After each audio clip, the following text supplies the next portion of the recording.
មនុស្សស្រីប្រៀបដូចជាអង្គមនុស្សប្រុសប្រៀបដូចជាស្រូវមានការប្រៀបធៀបជាច្រើនតាមរយៈមនោគមវិជ្ជានយោបាយមនោគមវិជ្ជាសាសនាមនោគមវិជ្ជារបស់ក្រុមឬក៏បកពួកដើម្បីទុកនារីគឺជាឧបករណ៍ក្នុងការប្រើប្រាស់បម្រើផលប្រយោជន៍ឲ្យខ្លួនមានទស្សនៈមួយបានលើកឡើងថានារីវិលជុំចក្រានមិនជុំឬក៏នារីប្រៀបដូចជាអង្គធ្លាក់ចូលផុកហើយក៏រលួយស្អុយចំណែកឯបុរសប្រៀបដូចជាស្រូវធ្លាក់ចូលទៅជារិចដោះស្គុះស្គាយមានផ្លែមានផ្កានេះគឺជាការរើសអើងការបែងចែកការសង្កត់សង្កិនដោយបង្កើតជាលក្ខណៈមនោគមវិជ្ជាបម្រើផលប្រយោជន៍ឲ្យនយោបាយបម្រើផលប្រយោជន៍ឲ្យសាសនាឬក៏បម្រើផលប្រយោជន៍ឲ្យបកឲ្យពួកឲ្យក្រុមខាងណាមួយបាទនៅក្នុងពិភពលោកនេះបានធ្វើការរឹតបន្តឹងតឹងតែងបន្ទាបបន្តិចបង្អាក់បង្អន់បង្អាប់ទៅលើស្ត្រីភេទយ៉ាងខ្លាំងរាប់រយឆ្នាំរាប់សិបទសវត្សរ៍ហើយនៅចុងក្រោយបាទនៅក្នុងចុងក្រោយនៅក្នុងសតវត្សទី19ទៅទី20នៅក្នុងឆ្នាំ1908ក៏មានការផ្ទុះការតវ៉ា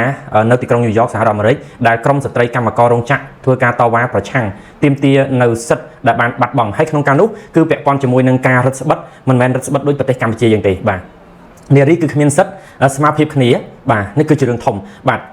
ទជំរាបសួរពុកម៉ែបងប្អូនអរគ្នាថ្ងៃនេះយើងជួបគ្នានៅក្នុងព្រឹត្តិការណ៍ថ្ងៃ8មីនាគឺជាថ្ងៃរំលឹកខួបទិវានារីអន្តរជាតិសិទ្ធិនារីអន្តរជាតិបាទពុកម៉ែបងប្អូនខ្ញុំថ្ងៃនេះបានចូលរួមនៅឯទីក្រុងភ្នំពេញជាមួយនឹងលោកជំទាវបណ្ឌិតកុយពិសីរដ្ឋមន្ត្រីប្រតិភូអមនាយករដ្ឋមន្ត្រីដែលបានបាញ់កាំភ្លើងដើម្បីបើកការរត់ប្រណាំងលើកទឹកចិត្តពាក់ព័ន្ធជាមួយនឹងកីឡាផងប្រពៃទិវាសិទ្ធិនារីផងបាទខ្ញុំដាក់រូបភាពឲ្យពុកម៉ែបងប្អូនមើលហើយក្នុងនោះយើងឃើញថាមនុស្សម្នាកកអូបអមែនតើក្នុងការចូលរួមដង្ហែបាទចូលរួមដង្ហែហើយនឹងរត់ប្រណាំងមាន4គីឡូមាន10គីឡូបាទហើយក្នុងនោះខ្ញុំក៏ចូលរួមរត់បានបន្តិចដែរដោយសារតែខ្ញុំអត់បានដឹងហើយអត់បានគ្រោងទុកបាទដោយចៃដន្យក៏ចូលរួមជាមួយទៅហើយក៏ចាប់អារម្មណ៍ចំពោះសិទ្ធិនារីថាតើនារីមានសារៈសំខាន់និងដើរតួនាទីសំខាន់ដែរទេនៅក្នុងសង្គមហេតុអ្វីបានជាត្រូវមានការរើសអើងឬក៏ការបែងចែកឬក៏ការគៀបសង្កត់សង្កិនហើយមកទល់ក្នុងពេលនេះពិភពលោកយើងនៅមានពិភពលោកមួយចំនួនដែលស្ត្រីរស់នៅដោយគំនាបការសង្កត់តាមរយៈមនោគមវិជ្ជាវប្បធម៌ប្រពៃណីតាមមនោគមវិជ្ជារបស់នយោបាយតាមមនោគមវិជ្ជារបស់សាសនាតាមមនោគមវិជ្ជារបស់បកពួកក្រុមឬក៏ខាងផ្នែកណាមួយដើម្បីទុកនារីឲ្យក្លាយទៅជាឧបករណ៍ប្រើប្រាស់បម្រើផលប្រយោជន៍របស់ពួកគេតាមតម្រូវការរបស់ពួកគេក្នុងនោះខ្ញុំសូមលើកពាក់ព័ន្ធជាមួយនឹងប្រវត្តិនៃសិទ្ធិនារីបាទមែនតើទៅគឺមិនមែនជាប្រទេសយើងទេដែលជាអ្នកផ្ដួចផ្ដើមប្ររពទាមទារបាទប្ររពទាមទារអំណាចឬក៏សិទ្ធិអ្វីៗដែលនៅក្នុងសង្គមមនុស្សប្រុសមានមនុស្សស្រីត្រូវតែមានគឺរឿងហ្នឹងគឺចេញអំពីសហរដ្ឋអាមេរិកនៅទីក្រុងញូវយ៉កបាទហើយចាំខ្ញុំមកធ្វើការប្រៀបធៀបពាក់ព័ន្ធជាមួយនឹងសិទ្ធិអំណាចសិទ្ធិស្ត្រីនៅក្នុងសង្គមខ្មែរតើយ៉ាងម៉េចហើយមានការរើសអើងយ៉ាងម៉េចខ្លះដែរហើយមានប្រវត្តិយ៉ាងណាបាទអញ្ចឹងនៅក្នុងសង្គមសហរដ្ឋអាមេរិកនេះខ្ញុំចង់ប្ររពនៅក្នុងថ្ងៃទិវាសិទ្ធិនារី8មីនានេះឆ្នាំ2026បាទពុកម៉ែបងប្អូននៅពេលដែលមនុស្សស្រីក៏ធ្វើការដូចគ្នាម៉ោងដូចគ្នាបំពេញតួនាទីកាតព្វកិច្ចដូចគ្នាស្មើគ្នាប៉ុន្តែមនុស្សស្រីត្រូវបានគេឲ្យប្រាក់ខែតិចជាងប្រាក់មិនសមរម្យឬក៏គេឲ្យក៏ស្រេចតែគេមិនឲ្យក៏ស្រេចតែគេសុំអង្វរគេងូតងុយពិបាករកការងារពិបាកអីចឹងទៅជាហេតុដែលធ្វើឲ្យនារីពុំមានមួយទៀតគឺមិនមានសិទ្ធិបោះឆ្នោតឬក៏មិនមានសិទ្ធិដើរតួនាទីជាអ្នកដឹកនាំនយោបាយអីជាដើមលាក់នឹងលាក់បាទកត្តានេះហើយដែលធ្វើឲ្យមានក្រុមមនុស្សស្រីមួយចំនួនដែលគាត់មិនសុខចិត្តរហូតក៏មានធ្វើការផ្ទុះការបាតកម្មទាមទារតវ៉ានៅរោងចក្រនៅក្នុងឆ្នាំ1908រហូតដល់បានសម្រេចដាក់សំណើនៅក្នុងឆ្នាំបានសម្រេចនៅក្នុងឆ្នាំ1910ហើយបានរំលឹកលើកទី1នៅក្នុងឆ្នាំ1911បាទហើយជាបន្តទៀតរហូតរឿងហ្នឹងវាចេញទៅដល់ប្រទេសដាណឺម៉ាកជាដើមអាឡម៉ង់ជាដើមនឹងធ្វើឲ្យមានការចាប់អារម្មណ៍ប៉ុន្តែវានៅតែមិនតាន់សោះសាយមិនតាន់ទទួលស្គាល់ខ្លាំងលុះត្រាតែមានមហាអំណាចយកចិត្តទុកដាក់ដល់ពេលនៅក្នុងឆ្នាំ1975ហ្នឹងគឺមានការទទួលស្គាល់អំពីសហរដ្ឋអាមេរិកដែលជាមហាអំណាចលេខ1បាទអញ្ចឹងហើយពេលនោះឯងដែលជាការប្ររពទិវាសិទ្ធិនារីល្បីល្បាញផ្ទុះការគ្រប់គ្រងហើយនឹងលើកទឹកចិត្តនារីឲ្យយល់ដឹងអំពីសិទ្ធិនារីឬក៏ឲ្យយល់អំពីសិទ្ធិបាទសិទ្ធិមួយសិទ្ធិមនុស្សមួយសិទ្ធិនារីបាទពីព្រោះនារីនៅតែមានសម្ពាធទើបបានជាមានសិទ្ធិនារីកាត់ឡើងឲ្យនារីយល់បាទឥឡូវខ្ញុំនិយាយពាក់ព័ន្ធជាមួយនឹងរឿងរបាំងដែលលើសអំពីរឿងប្រាក់ខែរឿងទូនាទីបាទរឿងប្រាក់ខែរឿងទូនាទីហ្នឹងគឺវាលំបាកប៉ុន្តែរឿងវាមានច្រើនជាងនឹងទៀតបងប្អូននៅក្នុងគំនាបដ៏ច្រើនមហិមាទៅលើមនុស្សស្រីមានស្ថានភាពច្រើនផ្សេងទៀតនៅក្នុងបណ្ដាប្រទេសផ្សេងគ្នាតែក្នុងវេទិកានេះក្នុងវីដេអូនេះខ្ញុំចង់លើកបង្ហាញពាក់ព័ន្ធជាមួយនឹងអ្វីដែលជាសិទ្ធិនារីដែលគាត់បានបាត់បង់ដែលពិបាកជាងគេនៅក្នុងសង្គមខ្មែរបងប្អូននៅក្នុងសង្គមខ្មែរយើងឃើញថាពីកន្លងទៅសិទ្ធិដែលសំខាន់គឺសិទ្ធិអប់រំបាទសិទ្ធិនយោបាយបាទសិទ្ធិធ្វើការរកស៊ីជួញដូរឃើញអាហ្នឹងគឺជាសិទ្ធិដែល ដែលចាំបាច់ដែលធំដែលយើងឃើញថាសិទ្ធិនយោបាយពួកគាត់អត់មានសិទ្ធិនយោបាយបាទហើយសិទ្ធិអប់រំគឺវាពិបាកនៅក្នុងស្ថានភាពការសិក្សារៀនសូត្រដោយមិនមានប្រព័ន្ធអប់រំច្រើនសុសសាយធ្វើឲ្យមនុស្សស្រីគាត់ពិបាកទៅរៀននៅក្នុងតំបន់សង្កាត់មាត់ញោកឬក៏ព្រៃភ្នំក្រំថ្មពីព្រោះគាត់នឹងរងនៅសម្ពាធការបៀតបៀនការរំលោភបំពានផ្សេងៗដែលជាបុព្វហេតុធ្វើឲ្យមនុស្សស្រីមិនទទួលបានការអប់រំច្រើនឡើយបាទនៅពេលដែលมันមានការទទួលការអប់រំច្រើនគាត់នឹងមិនមានចំណេះឬក៏ជំនាញក្នុងការបំពេញការងារទូនាទីផ្សេងៗទេលើកលែងតែកូនរបស់រាជវង្សដែលមានការយល់ដឹងនិងចេះអូតូម៉ាទិកអំពីរបៀបនយោបាយនៅក្នុងរាជការបាទប៉ុន្តែទោះជាយ៉ាងណាក៏ដោយរបៀបនៃនយោបាយក៏កម្ពុជាយើងអត់បានបិទសិទ្ធការអប់រំក៏មិនបានបិទសិទ្ធបាទហើយទូនាទីការងារនិងការលក់ដូរក៏ពុំដូចជាពុំឃើញមានបិទសិទ្ធប៉ុន្តែវាដោយសារស្ថានភាពនយោបាយនិងស្ថានភាពកលៈទេសៈនៃប្រទេសប៉ុន្តែបើយើងនិយាយអំពីសិទ្ធិនារីវិញនៅក្នុងសង្គមខ្មែរតាំងអំពីព្រះម៉ែមាតុមាវតីទេវីបទុមពាទេវីសុសមាលីវយុទ្ធទេវីព្រះនាងសោមាយើងឃើញថាជារាជវង្សដែលដឹកនាំដោយមនុស្សស្រីព្រះនាងសោមាទៀតសោតព្រះនាងគឺជាអធិរាជស្រីនៅក្នុងសម័យមហាចក្រហ្វូណនទៀតផងបានបង្កើតកងទ័ពសម្ព័ន្ធនិងកងទ័ពធីលិនគេហៅកងទ័ពខែលពីបុរាណគេហៅធីលិនបាទហើយនៅក្នុងនោះក្នុងសម័យចិនឡាក៏មានស្ដេចស្រីគ្រប់គ្រងដែរហើយនៅក្នុងសម័យមហាចក្រភពខ្មែរក៏មានទូនាទីស្ត្រីដ៏ឆ្នើមបំផុតដែលមិនអាចកាត់ផ្ដាច់បានគឺព្រះនាងឥន្ទ្រទេវីក៏ជាអ្នកចូលរួមចំណែកក្នុងការអភិវឌ្ឍសង្គមជាតិដែរបាទនេះគឺជាអ្វីដែលយើងឃើញសង្គមខ្មែរប៉ុន្តែទោះជាយ៉ាងណាបើយើងប្រៀបជាមួយនឹងបុរសនៅតែមានតិចឧទាហរណ៍ដូចជាវិស័យការចងក្រងឯកសារក្បួនខ្នាតអីទាំងអស់យើងឃើញសុទ្ធសឹងតែជាបុរសអញ្ចឹងម្ល៉េះហើយក៏រមែងតែមានលំអៀងទៅលើការលើកស្ទួយឲ្យបុរសមានតម្លៃជាងមនុស្សស្រីនេះក៏ជាបញ្ហាមួយដែរបាទអញ្ចឹងឥឡូវនេះចាប់ផ្ដើមចូលមកដល់ក្នុងសតវត្សទី21ក្នុងរាជការរបស់ខ្មែរយើងដែលដឹកនាំពីកន្លងទៅគឺសម្ដេចតេជោហ៊ុនសែនហើយបច្ចុប្បន្នគឺសម្ដេចបវរធិបតីហ៊ុនម៉ាណែតគឺខ្ញុំឃើញមានការលើកស្ទួយច្រើនជាងអ្វីដែលយើងឃើញអតីតកាលដែលបិទហើយនឹងបាច់ហើយនឹងអត់ដែលដឹងថានារីអាចចូលរួមឬអាចធ្វើបាននៅអ្វីដែលបុរសធ្វើបានឥឡូវឧទាហរណ៍ខ្ញុំលើកបញ្ហាកីឡ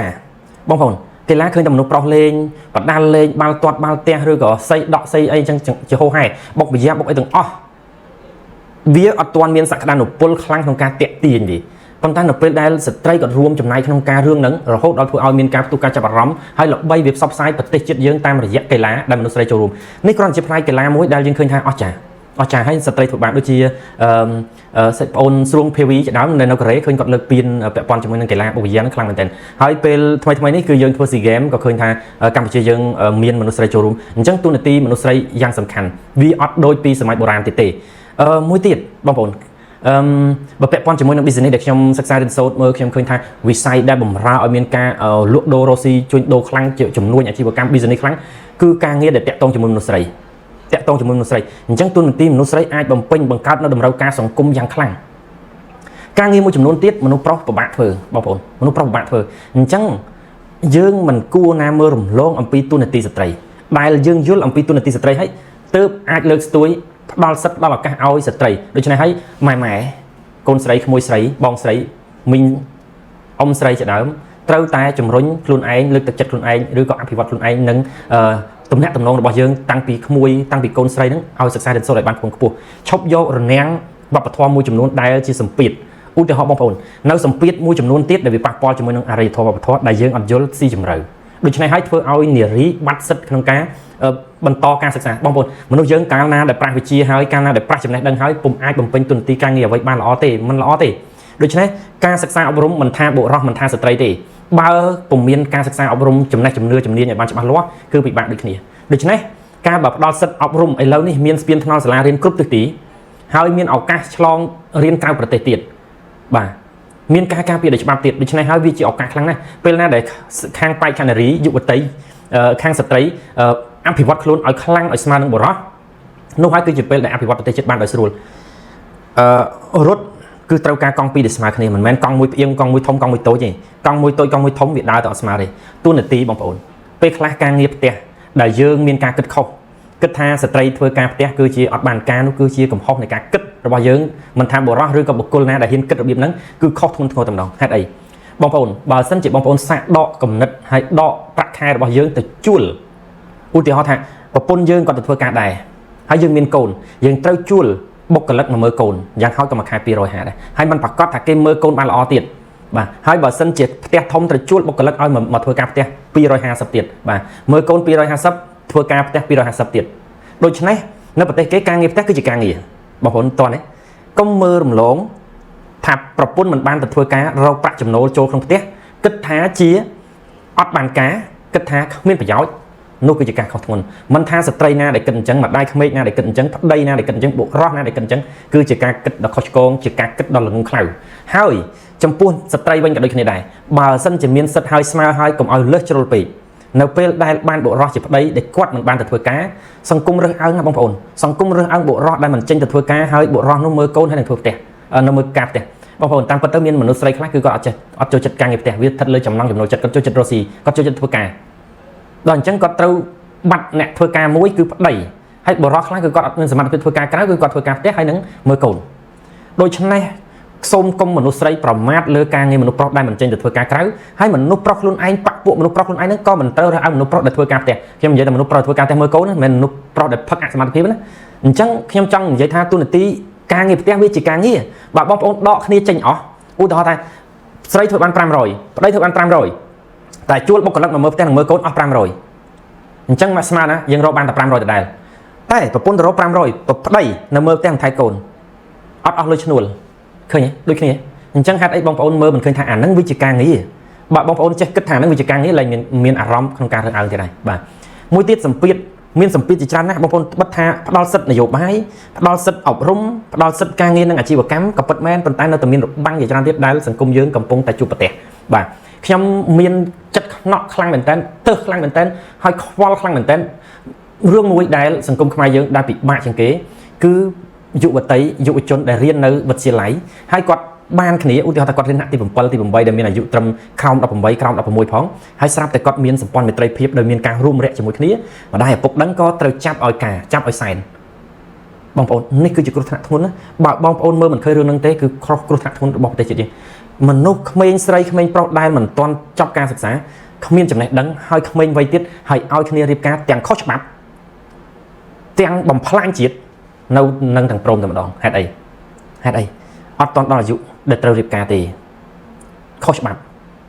ហើយពួកគាត់អត់ចេះអត់មានសមត្ថភាពអត់មានចំណេះដឹងអីទាំងអស់គ្មានបទពិសោធន៍អីទាំងអស់បងប្អូនតើចាស់ទុំឆ្លាតឬក៏ចាស់ទុំល្ងងចាស់ទុំភ្លើឬក៏យ៉ាងណាគោរពវប្បធម៌ដែលមិនបានស៊ីជម្រៅបងប្អូនខ្ញុំដឹងថាបងប្អូនគិតថាប្រពៃណីវប្បធម៌តែអញ្ចឹងអត់បានទេតាមពិតខ្ញុំបញ្យល់ឲ្យច្បាស់បងប្អូនឲ្យច្បាស់នៅក្នុងចំណុចនេះថ្ងៃនេះគឺជាទិវាសិទ្ធិនារីដែលខ្ញុំនិយាយអំពីការការពារសិទ្ធិនារីហើយនឹងជំរុញនិងលើកទឹកចិត្តនារីបាទបងប្អូនឃើញវីដេអូនេះសង្ឃឹមថា share ចែករំលែកនិងជួយចុច subscribe ទាំងអស់គ្នាក្នុងប្រពៃណីវប្បធម៌បុរាណខ្មែរណាបងប្អូនលុះត្រាតែក្មេងហ្នឹងគាត់ថាមានសម្ព័ន្ធមេត្រីគ្នាហើយគាត់មានគ័រនៅក្នុងពោះគាត់មានគ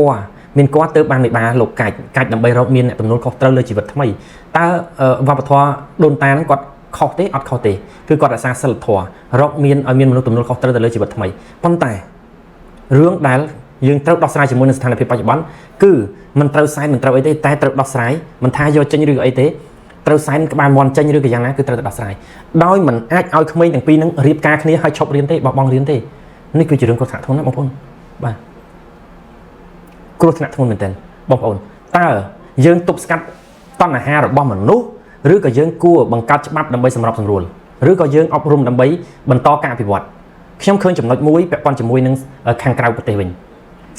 ក្មេងស្រីក្មេងប្រុសគាត់មានចំណងតណ្ហាលឿនខ្ញុំនិយាយថាទទួលស្គាល់ថាលឿនបាទនៅពេលដែលគាត់មានចំណងតណ្ហាលឿនហើយមនុស្សមានចំណងតណ្ហាគ្មានណាអាចខាត់នៅចំណងតណ្ហាបានទេតែមានតែច្បាប់ទេដែលអបស្ទប់ជាមួយនឹងចំណងតណ្ហាហ្នឹងបើនឹងខាត់រឹតតែចង់ដឹងហាមមើលក៏ចង់មើលហាមភ្លក់ចង់ភ្លក់តែគេបង្កើតការអប់រំមួយឲ្យមនុស្សស្រីមនុស្សប្រុសក្មេងស្រីក្មេងប្រុសឆាប់យល់អំពីផ្លូវភេទតើការហ្នឹងដែលវាខុសឆ្គងទេបង្រៀនឲ្យយល់ដឹងអំពីការរួមដំណេកធ្វើមិនមានកូនត្រូវតែធ្វើឲ្យដកពិសោធន៍ឲ្យយល់ហើយបង្រៀនផ្នត់គំនិតវាឲ្យរឹងមាំថាទោះបីជាវាមានតំណែងតំណងជាមួយប្រុសឈ្មោលឬក៏ស្រីញីយ៉ាងណាក៏ដោយត្រូវមានទំនួលខុសត្រូវកុំឲ្យមានកូនឬក៏ប្រើស្រោមរឿងហ្នឹងដែលជាការទប់ស្កាត់ចំណងវាហាមអត់បានទេតែអាការទប់ស្កាត់បញ្ហាកុំឲ្យវាធ្ងន់ធ្ងរទី1បើមានកូនគឺពិបាកតែម្ដងពិបាករៀនពិបាកសូត្រមែនអត់បងប្អូនអានេះជាកត្តាពិបាកថៃបើមិនបរៀនឲ្យវាចេះថ្ងៃមុខទៅវានៅតែអញ្ចឹងនៅតែពិបាកទៀតតើបងប្អូនចង់អៀនមិនបង្រៀនឬក៏បង្រៀនឲ្យវាចេះហើយកាត់បន្ថយបញ្ហារបស់សង្គមនេះគឺជារឿងដែលខ្ញុំមើលឃើញថាវាគ្រោះថ្នាក់ធ្ងន់ពាក់ព័ន្ធជាមួយនឹងបញ្ហាអប់រំបាទអញ្ចឹងហើយមនុស្សស្រីគឺពិបាកជាមនុស្សប្រុសទៀតតំណែងឲ្យមនុស្សប្រុសអាចរៀនបានណាតែមនុស្សស្រីគាត់មានគំមានអីទៀតត្រូវការជំរុញខ្លាំងណាស់ពេលដែលគាត់មានកូនមានអីគឺមិនអាចទេទាំងក្មេងខ្ចីទាំងអត់បត់ពិសោធន៍ទាំងអស់បោះបង់ការសិក្សារៀនសូត្រនេះគឺជារឿងដែលសោកនាដកម្មខ្លាំងមែនទែនសម្រាប់ខ្ញុំអត់គ្រប់គ្រងចំពោះរឿងហ្នឹងទេ ត្រូវតែឲ្យរៀនត្រូវតែរុញត្រូវតែច្រានក្មួយយុវតីយុវជនកុំល្អូពាក្យថាក្ររៀនកើតមានបងប្អូនយើងមានរៀមច្បងយើងដែលក្រមហាវេទនាប៉ុន្តែនៅតែរៀនចប់គិតមើលវាពាក់ព័ន្ធជាមួយនឹងស្មារតីតស៊ូការតាំងចិត្តខ្លាំងខ្ញុំគឺជាកម្ពុជាអ្នកក្រមែនតែនក្រថាមែនតែនតែខ្ញុំអត់ចង់អួតទេអត់ចង់អួតក្រទេពីព្រោះមានអ្នកច្រើនណាស់ដែលអួតពីក្រវេទនាឲ្យតស៊ូរៀនសូត្រចប់ខ្ញុំឮពីភាពក្រហ្នឹងគឺខ្ញុំមិនចង់និយាយតែម្ដងពីព្រោះគេអួតអស់ហើយរឿងក្រឲ្យតស៊ូរៀនចប់ខ្ញុំក៏ចឹងដូចគ្នាតែចង់លើកទឹកចិត្តបងថាក្របើយើងបោះបង់ការសិក្សាយើងរត់ទៅក្រយើងរត់ទៅវេទនាបាទអញ្ចឹងត្រឡប់មកវិញពាក់ព័ន្ធជាមួយនឹងសម្ពាធមនុស្សស្រីជាច្រើនទៀតដែលពាក់ព័ន្ធជាមួយនឹងទស្សនវិជ្ជាដែលនិយាយយើងត្រូវដកផ្នត់គំនិតនឹងចេញមានពេលខ្លះខ្ញុំមិនលើកទឹកចិត្តឲ្យធ្វើអាក្រក់ទេប៉ុន្តែយើងឃើញថាមាននារីខ្លះគេអាចអានេះខ្ញុំសុំទោសមានការប៉ះពាល់ប៉ុន្តែដើម្បីការសិក្សារៀនសូត្រពងខ្ពស់បានចប់មាននារីខ្លះបរទេសអាចនឹងរកស៊ីផ្លូវភេទលក់ខ្លួនតែដើម្បីរៀនមិនមែនរកស៊ីលក់ខ្លួនឲ្យដើម្បីប្រុសឬក៏ដើម្បីអីទេបងប្អូនបាទដើម្បីរៀនទីបំផុតរៀនចប់មានចំណេះចេះដឹងខ្ពង់ខ្ពស់បានធ្វើជាមន្ត្រីកុងសីរាជការកលាហោមធំដុំមានមុខមាត់ទៀតមានប្រវត្តិមេដឹកនាំខ្លះស្ត្រីខ្លះនៅក្នុងក្រសួងខ្លះនៃប្រទេសខ្លះបាទបងប្អូនគិតមើលតើរវាងគេលក់ខ្លួនដើម្បីរៀនហើយតើគេល្អប៉ុណ្ណានេះខ្ញុំមិនមែនលើកទឹកចិត្តឲ្យធ្វើអញ្ចឹងទេប៉ុន្តែខ្ញុំចង់វាស់ស្ទង់ថាតម្លៃនៃការសិក្សាបងអូនស្រីត្រូវតែយល់ក្មួយស្រីត្រូវតែយល់យុវតីត្រូវតែយល់តម្លៃនៃការសិក្សាខ្ពស់ណាស់ហើយសង្គមតទៅមុខទៀតគឺមានតែការសិក្សារៀនសូត្រទេបាទអញ្ចឹងយើងត្រូវដកអាផ្នត់គំនិតថាអីស្ត្រីដូចជាអង្គធ្លាក់ផុកអលួយអត់ចឹងទេវាគ្រាន់ជាទស្សនៈមួយខាងហ្នឹងជាផ្នែកមួយហ្នឹងតើបងអូនស្រីយុវតីយុវជនតើស្ត្រីបងស្រីមីងអ៊ំស្រីយល់ថាគ្រាន់តែបែកសង្សារឬក៏មានប្តីមួយជាពីរហ្នឹងវាថោកទាបឬក៏យ៉ាងណាពេលខ្លះយើងដឹងពីមូលហេតុនៃការបែកបាក់នឹងចំណងយើងអាចយល់វាមិនមែនសុទ្ធសឹងតែចេញមកអំពីសាវ៉ាចេញមកអំពីមិនល្អចេញមកអំពីអាស្រូវវាមិនអញ្ចឹងទាំងអស់ទេមនុស្សមិនដូចគ្នាទេសេចក្តីថ្លៃថ្នូរពេលខ្លះវាមិនមែនមកអំពីរឿងតំណែងតំណងស្នេហ៍ច្រើនឬក៏តិចទេវាមិនគួររើសអើងទេយើងអត់ដឹងពីប្រភពដើមនៃបញ្ហាទាំងអស់ផងមកហេតុអីក៏វាស់ស្ទង់ថានារីដែលមានដៃគូច្រើនគឺអាក្រក់ចេញចុះបរោះដែលមានដៃគូច្រើនអាក្រក់ដែរឬក៏មិនបាទឬក៏ល្អទៀតវាអត់មានអីល្អដែលមានអីអាក្រក់ដែលវាស់ស្ទង់លើតំណែងតំណងនេះបងប្អូនបាទនឹងខ្ញុំចង់ចឹងហើយក៏មិនមែនឲ្យលើកទៅលើបរោះយ៉ាងនេះយ៉ាងនោះទេកាលណាបើលើកមួយបង្អន់មួយបង្អាប់មួយវាស្មើនឹងបិទនឹងបន្តិចនឹងបង្អាក់រហូតដល់នារីខ្លះគាត់មិនហ៊ានយកប្តីទៀតនារីខ្លះគាត់ដូចអញ្ចឹងគាត់បាត់បង់ធម៌ពលគាត់មិនហ៊ានយកស្វាមីគាត់មិនហ៊ានយកខ្លាចសង្គមខ្លាចមាត់ខ្លាចកបងប្អូនស្ត្រីយ៉ាងណាក៏ដោយខ្ញុំនៅតែលើកទឹកចិត្តថាជីវិតយើងមិនមែនរស់នៅក្នុងមាត់អ្នកដទៃទេជីវិតយើងមិនមែនរស់នៅក្នុងមាត់អ្នកដទៃទេបើជីវិតយើងរស់នៅក្នុងមាត់អ្នកដទៃយើងគឺធ្វើដើម្បីអ្នកដទៃរហូតធ្វើតាមអ្នកដទៃរហូតខ្លាចអ្នកដទៃថាឲ្យរហូតតែយើងសុំតែធ្វើឲ្យត្រូវដល់កតិឲ្យមិនប៉ះពាល់អ្នកដទៃគឺបានហើយបាទអញ្ចឹងអារឿងលៀបពណ៌អារឿងផាត់ពណ៌អារឿងសង្កត់ដល់មនោគមវិជ្ជាមួយហ្នឹងវាអត់បានប្រយោជន៍អីនៅក្នុងការអភិវឌ្ឍជាតិទេវាអាចនឹងធ្វើឲ្យរាំងស្ទះដល់ការអភិវឌ្ឍជាតិទៀតមិនធម្មតាទេណាមនុស្សស្រីឧទាហរណ៍ថាជួនកាលទៅអាចនឹងបង្កបង្កើតកូនប៉ុន្តែមិនយកប្តីទៀតខ្លាចគេថាចេះខ្លាចគេថាចុះមិនល្អចេះមិនល្អចុះវាជាទូទៅអាកាលណាបើនៅតែមានការលៀបពណ៌រើសអើងវាជាផ្នែកមួយធ្វើឲ្យគាត់សម្ពាធដែរតើមនុស្សមានចិត្តខ្លាំងយល់ដឹងខ្លាំងអធ្យាស្រ័យល្អណាស់ទើបគាត់អាចជំនះពាក្យដទៃបានអញ្ចឹងបងប្អូនសូមកុំលៀបពណ៌នៅក្នុងថ្ងៃទិវាសិទ្ធិនារីនេះខ្ញុំគិតថាខ្ញុំចង់បញ្យល់នឹងបកស្រាយបញ្ហាប្រវត្តិនៃការតស៊ូហើយខ្ញុំចង់បង្ហាញថាទូនាទីស្ត្រីនៅក្នុងសង្គមគឺសំខាន់ណាស់បងប្អូនសំខាន់ណាស់បើបងប្អូននិយាយពី business ខ្ញុំធ្លាប់រៀនណាខ្ញុំសិក្សាផ្នែក business បើនិយាយពីចំនួនអាជីវកម្មដែលផលិតសម្រាប់មនុស្សប្រុសចាញ់ផលិតសម្រាប់មនុស្សស្រីអញ្ចឹងតើការ design ឆ្នៃប្រឌិតសម្រាប់មនុស្សស្រីល្អប៉ុណ្ណាខោអាវមនុស្សស្រីមកកម្មវិធីមួយតើអ្នកកាត់ដេរស្គូស្គីប៉ុណ្ណាគ្រាន់តែមួយភ្នែកមនុស្សស្រីត្រូវប្រើរុំភ្នែកត្រូវប្រើអាចបិទរុំភ្នែកប្រើអាស្អីពុតរុំភ្នែកប្រើអាផាត់អញ្ចើមប្រើអាគូសគ្រាន់តែមកតួភ្នែកមកតួអញ្ចើមនោះសុទ្ធតែលុយមកអាតួមនុស្សស្រីដល់ចុងជើងគឺសុទ្ធតែលុយច្រើនជាងមនុស្សប្រុសទៀតនៅពេលដែលតម្រូវការសង្គមច្រើនដែលចេញពីមនុស្សស្រីកំណើននៃអាជីវកម្មនិងចំនួនហើយនឹងសេដ្ឋកិច្ចក៏ចេញពីមនុស្សស្រីច្រើនដែរហេតុអីក៏យើងមើលមិនឃើញពីសម្រាប់សំខាន់នៅពេលដែលមានតម្រូវការវាមានអាជីវកម្មមានការបង្កើតឆ្នៃនៅពេលដែលមានការបង្កើតនិងការឆ្នៃវាត្រូវការស្រូបនៅកម្លាំងពលកម្មកម្លាំងការងារហើយក៏វាទាញនៅសេវាផ្សេងមកឆាចមកចូលនៅក្នុងអាជីវកម្មឬអាជីពការងារឬសិប្បកម្មនឹងមួយបងប្អូនការងារតាក់ទងនឹងមនុស្សស្រីច្រើនមនុស្សប្រុសខោអាវមួយឈុត10-20 រោងមនុស្សស្រី1រោងមួយឈុតហើយការដេក័រលេងខ្លួន make up ស្អិតស្អាងគឺសុទ្ធតែលុយទាំងអស់ទូនាទីមនុស្សស្រីច្រើនណាស់បងប្អូនមានការងារមួយចំនួនទៀតឧទាហរណ៍ដូចជាផ្នែកលក់យកមនុស្សប្រុសគឺចប់ហើយមិនងាយទេផ្នែកលក់ផ្នែកចរចាឬក៏ផ្នែកតាក់ទាញអូសទាញស្អីទាំងអស់ហ្នឹងមិនមែនមនុស្សប្រុសធ្វើបានតែមិនបង្កើតដូចមនុស្សស្រី មនុស្សប្រុសធ្វើបានតែមិនប្រកែកដូចមនុស្សស្រីឃើញទេបងប្អូនទូនាទីមនុស្សស្រីសំខាន់ណាល្អណាស់មានពេលខ្លះទោះបីជាខ្ញុំស្រឡាញ់កូនប៉ុណ្ណាក៏ដោយស្រឡាញ់កូនប៉ុណ្ណាក៏ដោយប៉ុន្តែមិនប្រកែកមើលកូនដូចជាមនុស្សស្រីឃើញអត់បងប្អូនហេតុអីក៏យើងមើលមិនឃើញតម្លៃធ្វើជាមនុស្សត្រូវយល់អំពីតម្លៃមនុស្សស្រីនិងមនុស្សប្រុសវាមានផ្សេងគ្នាបើកាលណាបើយើងយល់ថាទូនាទីនិងសារៈសំខាន់ផ្សេងគ្នាយើងจะឲ្យតម្លៃបងប្អូនមេដៃច្អល់ដៃកដាលដៃនាងដៃកូនដៃវាមានទូនាទីផ្សេងគ្នាថ្មិញអណ្ដាតមាត់កាពះទូនាទីផ្សេងគ្នាតែហេតុអីក៏យើងចាំបាច់ថាវាសំខាន់អានេះបានសំខាន់នោះមិនសំខាន់សាក់អត់មួយមើលសាក់ផ្ដាច់មួយមើលហើយមនុស្សប្រុសដែលរើសអើងមនុស្សស្រីឬក៏បិទសិទ្ធិមនុស្សស្រីឬក៏បន្ទាបមនុស្សស្រីសួរថាខ្លួនឯងអត់មនុស្សស្រីបានហើយឬនៅបាទប៉ុន្តែទោះជាយ៉ាងណាក៏ដោយខ្ញុំលើកនៅក្នុងវេទិកាថ្ងៃ8មិនិនាទិវាសិទ្ធិនារីនេះក៏ចំណុចមួយដែលមនុស្សស្រីកាន់តែដើរដល់ចំណុចខ្ពស់មែនទែនហើយបាទដើរដល់ចំណុចស្មើហើយដើរដល់ចំណុចខ្ពស់ប៉ុន្តែនៅស្រុកខ្មែរប្រហែលជាមិនទាន់ទេប្រហែលជាអាចនឹងគៀកស្មើហើយនឹងចិត្តស្មើប៉ុន្តែខាងបរទេសមួយចំនួនអាចនឹងចាប់ផ្ដើមខ្ពស់ជាងហើយបងប្អូននារីយុវតីអ្នកមីងបងស្រីប្អូនស្រីកុំភ្លេចថានៅពេលដែលឡើងខ្ពស់មនុស្សស្រីអាចនឹងភ្លេចខ្លួនចំណុចខ្វះការគោរពមនុស្សប្រុសនិងមនុស្សស្រីទំនាក់ទំនងខុសគ្នាចំណុចមួយរឿងទំនាក់ទំនងជីវិតគ្រួសារមនុស្សស្រីគឺត្រូវការសេចក្តីស្រឡាញ់តែមនុស្សប្រុសស្នេហារបស់គាត់គឺត្រូវការសេចក្តីគោរពឲ្យតម្លៃមកដល់ពេលនេះទោះបីជាខ្ញុំឆ្វេងយល់យ៉ាងណាក៏ដោយសេចក្តីស្រឡាញ់ពិតប្រាកដរបស់មនុស្សប្រុសនៅពេលដែលខ្ញុំយល់អានេះខ្ញុំនិយាយពីបេះដូងពិតប្រាប់ពុកម៉ែបងប្អូនណាឆ្វេងយល់ពិតប្រាកដគឺត្រូវការសេចក្តីគោរពនិងឲ្យតម្លៃធំជាងអ្វីទាំងអស់ធំជាងសេចក្តីស្នេហាទៀត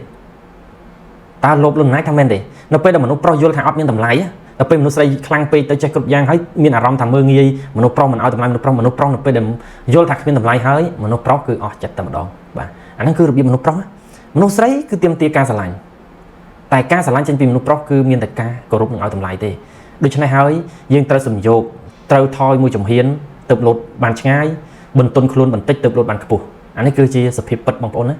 មិនថាមនុស្សស្រីមនុស្សប្រុសទេត្រូវតែឆ្វេងយល់អំពីទំនាក់ទំនងស្នេហាដៃគូហើយនឹងការផ្ដល់តម្លៃនិងផ្ដល់សិទ្ធិនារីបច្ចុប្បន្នអាចមានប្រាក់ចំណូលអាចមានប្រាក់ខែខ្ពស់អាចមានសមត្ថភាពធ្វើអាជីវកម្មផ្សេងខ្លាំងពូកែមានទំនាក់ទំនងប្រជាប្រិយល្អបាទតែកុំភ្លើនហួសចំណុចបងប្អូនពាក្យថាសំណាប់យោងដីស្រីយោងប្រុសបងប្អូនខ្ញុំលើករឿងមាយើងមួយមាយើងគឺជាមនុស្សល្ងងមិនសូវមានប្រាជ្ញាទេមានតែកម្លាំងការព្យាយាមនិងស្មោះត្រង់កម្លាំងព្យាយាមនិងស្មោះត្រង់បើនិយាយពីឆ្លាតគឺចាញ់ប្រពន្ធហើយបើសិនជាប៉ះប្រពន្ធឆ្លាតជាងហើយគឺមើងងាយគឺមនុស្សប្រុសហ្នឹងគឺអាប់រស្មីតែម្ដងបងប្អូនត្រូវដឹងចំណុចហ្នឹងបាទប៉ុន្តែនៅពេលដែលមនុស្សស្រីដែលឆ្លាតហើយគាត់ចេះលើកមនុស្សប្រុសនឹងកំពុងខ្ពស់មនុស្សស្រីឡើងដែរបងប្អូនយើងត្រូវទទួលស្គាល់ផ្នែកមួយនៃសាសនាមិនមែនជាការរើសអើងទេគេនិយាយអំពីចំណែកនៃកម្លាំងបុណ្យភាវៈជាមនុស្សប្រុសអាចនឹងមានចំណែកបុណ្យលើសអីតិចតួចអានឹងវាវិស័យដែលល្អិតណាខ្ញុំចង់បញ្ជាក់យ៉ាងហ្នឹងប៉ុន្តែបងប្អូនគិតមើលមនុស្សប្រុសពេលដែលឡើងខ្ពង់ខ្ពស់មិនថាខ្លាយជាស្ដេចមិនថាខ្លាយជាមន្ត្រីនាយករដ្ឋមន្ត្រីឬក៏ខ្លាយទៅជារដ្ឋមន្ត្រីឬក៏ឯ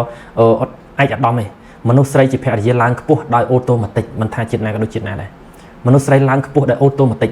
អញ្ចឹងថាមកពុំមនុស្សប្រុសគេអស្ចារ្យណាស់នៅពេលដែលមនុស្សស្រីដូចជានាងលក្ខណៈនោះដែលគាត់មានប្រាជ្ញាហើយប្រពុកប្តីមានសេចក្តីព្យាយាមឧស្សាហ៍មិនចេះខ្ជិលច្អូសហើយស្មោះត្រង់រុញប្តីរហូតទៅដល់ចិត្តស្ដេចលើកដំកើងទីបំផុតគ្រួសាររបស់នាងលក្ខណៈដែលជាស្រីគ្រប់លក្ខហ្នឹងមិនដែរគឺខ្ពង់ខ្ពស់មានអំណាចមាន power នាងត្រូវបានគេគោរពដោយអូតូម៉ាទិក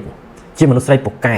ប្តីខ្ពស់មនុស្សស្រីនឹងគេសរសើរថាពូកែតែបើប្តីអន់ហើយមនុស្សស្រីនឹងខំប្រឹងពូកែមនុស្សស្រីនឹងមិនមែនជាមនុស្សស្រីពូកែទេ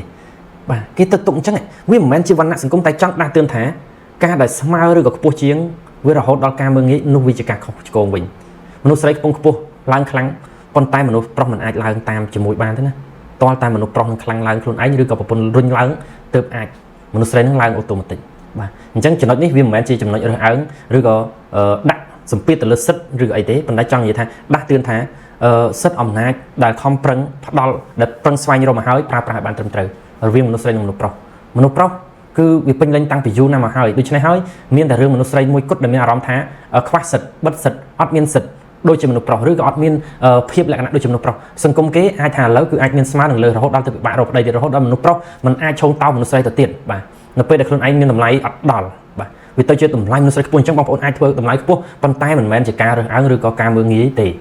បាទការមើងងាយធွာមើងងាយមិនថាស្រីមិនថាប្រុសគឺថោកទាបទាំងអស់បាទអត់មានវាស់ទៅលើថាសិទ្ធតូចធំឬក៏ស្មើទេអត់អញ្ចឹងទេបាទអញ្ចឹងរស់ត្រូវរៀនឲ្យចេះដឹងហើយតែត្រូវរៀនឲ្យចេះដឹងនៅក្នុងសិលធម៌មានសិលធម៌មានសុជីវធម៌ទើបចំណេះយើងមានប្រយោជន៍ទើបចំណេះយើងគេទទួលស្គាល់ណាបងប្អូនណាបាទចំណុចនេះគឺជាចំណុចដែលគួរឲ្យគិតបាទបងប្អូននៅក្នុងទិវាសិទ្ធិនារីនេះខ្ញុំមានចំណែកនៅក្នុងការចូលរួមហើយលើក លើកកម្ពស់ពាក់ព័ន្ធជាមួយនឹងសិទ្ធិនារីឲ្យមិនដែលនិយាយទេថ្ងៃនេះដោយសារតែបានចូលរួមកម្មវិធីលើកសិទ្ធិនារីក៏ចង់ដឹងក៏ស្រាវជ្រាវមើលទៅថាតើមនុស្សស្រីក្នុងមុនការបដកម្មតវ៉ាតើមនុស្សស្រីអត់មានសិទ្ធិអីខ្លះហើយគេទាមទារថាអីខ្លះតាមពិតដំបូងឡើយគេទាមទារតែរឿងប្រាក់ខែឲ្យស្មើភាពគ្នាម៉ោងការងារស្មើភាពគ្នាហើយទូនាទីបោះឆ្នោតហើយពីមុនស្រីអត់មានបោះឆ្នោតនៅខាងស្រុកអាមេរិកបាទអត់មានសិទ្ធិបោះឆ្នោតមានសិទ្ធិធ្វើនយោបាយអីទេរឿងនឹងឯងដែលជាការទាមទារនឹងការតវ៉ាប៉ុន្តែប្រទេសយើងគឺយើងមានភាពស្មើគ្នាក្នុងនយោបាយអប់រំការងារអាជីវកម្មប្រាក់ខែយើងដូចគ្នាតើមានសម័យណាដែលយើងមានការរើសអើងប្រាក់ខែអត់បងប្អូនយើងកុំនិយាយសម័យដែលយើងអត់ដឹងយើងកុំនិយាយពីសម័យដែលយើងអត់ដឹងគឺយើងនិយាយពីសម័យដែលយើងដឹងបាទនិយាយពីសម័យដែលយើងដឹងគឺมันមានការបែងចែករើសអើងទេបាទអញ្ចឹងហើយកន្លែងចំណុចហ្នឹងប្រទេសយើងក៏ចាត់ទុកថាជាភ័ព្វសំណាងដែលយើងធ្លាប់មានការលើកស្ទួយទៅលើទូនាទីស្ត្រីឬក៏ឲ្យតម្លៃស្ត្រីតាមរយៈប្រពៃណីការស្ដីដណ្ដឹងអីជាដើមហ្នឹងក៏ជាចំណែកមួយដែរប៉ុន្តែរហូតមកដល់ពេលនេះអាចថាវាទៅជាសម្ពាធខ្លះដែរចំពោះស្ត្រីដែលគាត់អត់មានសិទ្ធិជ្រើសរើសតាមពិតសិទ្ធិជ្រើសរើសមានប៉ុន្តែសម្ពាធសង្គមនិងវប្បធម៌ខ្លះអញ្ចឹងសម្ពាធហ្នឹងឯងដែលជាការបិទសិទ្ធិស្ត្រីហ្នឹងវាលើសអំពីវាមិនមែនត្រឹមតែការងារប្រាក់ខែនយោបាយទេវាពាក់ព័ន្ធជាមួយនឹងការសម្រេចចិត្តការដើរហើរការរស់រានការសម្រេចចិត្តការយកដៃគូឬក៏ការរើសអើងពីសង្គមថាល្អមិនល្អយ៉ាងនេះយ៉ាងនោះទៅបាទអានេះគឺជាទស្សនវិជ្ជាដែលខ្ញុំនិយាយពីខាងដើមថាទស្សនវិជ្ជាមនោគមវិជ្ជានឹងឯងដែលដាក់សម្ពាធមនុស្សស្រីធ្វើឲ្យមនុស្សស្រីអសកម្មបាក់សេចក្តីក្លាហានអាសេចក្តីក្លាហានវាហាក់បីដូចជាបាក់ហាក់ដូចជាបាត់ហាក់ដូចជាអស់ហាក់ដូចជាមិនមានអញ្ចឹងបងប្អូនត្រូវតែរៀនរស់ជំនះជាមួយនឹងអ្វីដែលជាគំនាបឬក៏ជារនាំងឬក៏ជារបាំងដែលមានពីកន្លងមកពាក់ព័ន្ធជាមួយនឹងទស្សនវិជ្ជាមនោគមវិជ្ជាឬក៏ប្រពៃណីវប្បធម៌ទំនាក់ទំនងយើងសម័យនេះអាចទំនាក់ទំនងមានសិទ្ធិជ្រើសរើសបុរសដែលយើងស្រឡាញ់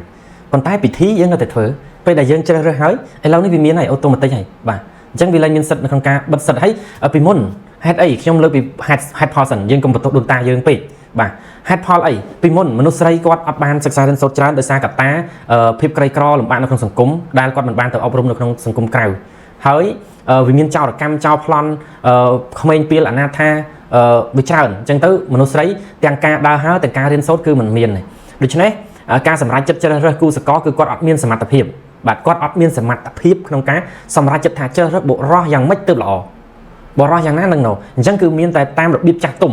ដល់តែរបៀបចាស់ទុំហ្នឹងគឺគាត់ជ្រើសរើសគឺគាត់មានបទពិសោធន៍គាត់ឆ្លងកាត់ជីវិតគាត់ឆ្លងកាត់ការអប់រំដោយជីវិតក្នុងបទពិសោធន៍ជីវិតនៅក្នុងសង្គមអញ្ចឹងគាត់ចេះមើលជាងគាត់ចេះជ្រើសរើសជាងគាត់ចេះដឹងជាងដូច្នេះហើយច្រើនតែម្ដាយឪពុកគាត់ជាអ្នកអាកាត់នឹងសម្រេចចិត្តប៉ុន្តែសម័យនេះម្ដាយឪពុកបែរជាមិនមានការសម្រេចចិត្តទេបើបងប្អូនកូនក្មួយស្ត្រីដែលបានរៀនសូត្រហើយបានរៀនសូត្រខ្ពស់ហើយគឺបងប្អូនមានចិត្តមានចំណេះដឹងក្នុងការជ្រើសរើសនិងសម្រេចចិត្តជាជាងពួកគាត់ទៅទៀតហេតុអីពីព្រោះលោកម្ដាយលោកឪពុកលោកបានបាត់បង់ការសិក្សារៀនសូត្រនៅក្នុងសម័យសង្គ្រាមដូច្នេះលោកអត់តាមទាន់នៅក្នុងសម័យបច្ចេកវិទ្យានិយាយនេះមិនមែនមើលងាយថាលោកយ៉ាងម៉េចទេគ្រាន់តែនិយាយថាការយល់ដឹងអំពីការទំនើបកម្មនិងការរីកចម្រើននៃសម័យវិទ្យាសាស្ត្រ technology បន្តទៀតគឺគាត់មិនមានការយល់ដឹងច្រើនទេតែបងប្អូនមានការយល់ដឹងអាចជ្រើសរើសនៅពេលដែលយើងជ្រើសរើសយើងស្រឡាញ់គ្នាយើងស្គាល់គ្នាអាចឆ្វេងយល់អំពីគ្នាឲ្យបានច្រើនបន្ទាប់មកដល់ពេលយើងព្រមព្រៀងគ្នាគឺចោះក្នុងអត្តាស៊ីវិលហ្នឹងគឺយើងអាចនឹងធ្វើកិច្ចពិធីសែនក្តីឬក៏រៀបអាពាហ៍ពិពាហ៍ក្តីក៏អត់ខុសដែរបងប្អូនណាអញ្ចឹងមិនមែនចាស់ខុសទេតែត្រូវសម័យយើងនេះឆ្លាតកាលណាបើយើងឆ្លាតជ្រុលមើលងាយដូនតាគឺយើងខុសពីព្រោះដូនតាគាត់ធ្វើក្នុងសម័យរបស់គាត់គឺត្រឹមត្រូវប៉ុន្តែសង្គមវាមានការវិវត្តដូច្នេះហើយលុះត្រាតែយើងចេះដឹងយល់អំពីបុព្វហេតុបុព្វកម្មរបស់រឿងរ៉ាវនឹងមួយយើងអាចកែច្នៃនិងប្រែកន្លែងកន្លះយកមកតាមទំនើបកម្មរបស់យើងអញ្ចឹងសិទ្ធិសម្រេចចិត្តគ្មាននរណាខៀខាំងគាត់ទេឥឡូវនេះក៏ភាគច្រើនលោកឪពុកម្ដាយក៏គាត់លែងហ៊ានអាកាត់ចំពោះយើងទៀតហើយអញ្ចឹងខុសនៅលើយើងត្រូវនៅលើយើងណាតែបើជំនាន់ពួកខ្ញុំអាចស្ត្រីនារីបងប្អូនឬក៏បងអាចនឹងមានការរើសដោយម្ដាយឪពុកបាទរើសដោយម្ដាយឪពុកប៉ុន្តែចំនួនខ្ញុំជឿថាចំនួនកូនសេរីចំនួនខ្ញុំអីដែលក្មេងៗចេះសម្រេចចិត្តខ្លួនឯងបាទដោយសារតែការសិក្សារៀនសូត្រអប់រំបាទអញ្ចឹងជាចុងក្រោយពាក់ព័ន្ធជាមួយនឹងសិទ្ធិនារីខ្ញុំជំរុញទឹកចិត្តការសិក្សាអប់រំនេះគឺលេខ1បាទពីមុនរៀនត្រឹមថ្នាក់ទី9បានក្រោយមកថ្នាក់ទី12យ៉ាងតិចរហូតមកដល់បច្ចុប្បន្នបរិញ្ញាបត្រទៅអនុបណ្ឌិតសល់តលតែបណ្ឌិតទើបបម្រើការជាតិល្អបម្រើគ្រួសារល្អតែទោះជាយ៉ាងណាក៏ដោយការសិក្សារៀនសូត្រកុំភ្លេច